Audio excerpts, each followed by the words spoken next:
रांची से बड़ी अपडेट है कि झारखंड सरकार पर भारतीय जनता पार्टी जमकर बरस रही है और सीबीआई जांच कराने के डर से सरकार पीछे हट रही है, यह आरोप बीजेपी लगा रही है। झारखंड विधानसभा में नेता प्रतिपक्ष बाबूलाल मरांडी ने कुछ सवाल पूछे। गड़बड़ी अगर नहीं हुई तो आखिर डर क्यों, ये पूछ रहे हैं बाबूलाल।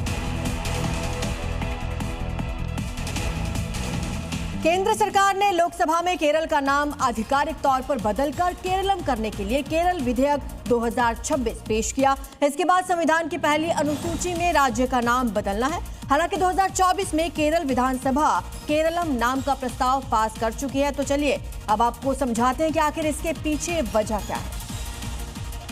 दरअसल भाषा, इतिहास और पहचान को लेकर केरल को केरलम करने की मांग संसद तक पहुंची। नाम बदलने की मांग के पीछे मुख्य तर्क यही है कि राज्य की स्थानीय भाषा, सांस्कृतिक और ऐतिहासिक पहचान को आधिकारिक नाम में स्थान दिया जाए। भाषाई, सांस्कृतिक और ऐतिहासिक पहचान को सम्मान मलयालम भाषा में केरलम कहा जाता है। संविधान की पहली अनुसूची में केरल, अंग्रेजी में केरल लिखा जाता है। केरल विधानसभा से 2024 में प्रस्ताव पास हुआ। केंद्र सरकार ने नाम बदलने की मांग की थी। संविधान की पहली अनुसूची में नाम बदलने की मांग है। केरलम के अलावा लोकसभा में कल दूसरा बिल जो पेश किया गया वो था ट्रिब्यूनल रिफॉर्म्स बिल।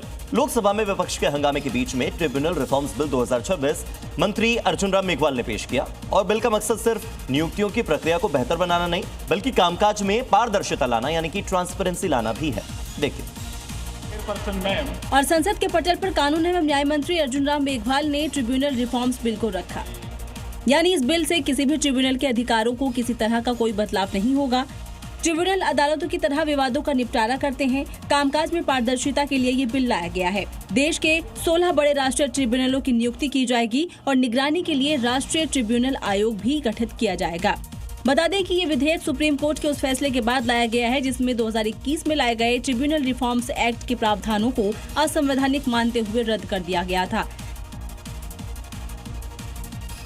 केंद्र सरकार ने लोकसभा में 2 संशोधन विधेयक भी पेश किए हैं। इनका मकसद खनन क्षेत्र में क्रांतिकारी बदलाव लाना और भारत को वैश्विक स्तर पर खनिज आत्मनिर्भर बनाना है। इसके अलावा एनसीडीसी संशोधन बिल 2026 भी पेश किया गया। इस पर तैयार रिपोर्ट देखिए।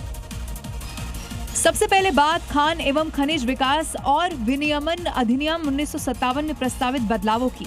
देश के खनन सेक्टर को विकसित करना, दुर्लभ खनिजों की खोज में प्राइवेटाइजेशन, एक ही पट्टे पर कई खनिजों का खनन, लिथियम कोबाल्ट के लिए एक्स्ट्रा फीस नहीं, कैप्टिव खदानों को मिली 100% खुली बाजार छूट। इसका मकसद है कि सहकारी गतिविधियों की सिर्फ किसी विशेष भौगोलिक क्षेत्र तक उसे न सीमित रखा जाए और जरूरत के मुताबिक वित्तीय सहायता उपलब्ध कराई जा सके। लेकिन इन दोनों सुधारों की असली परीक्षा इनके लागू होने के बाद होगी।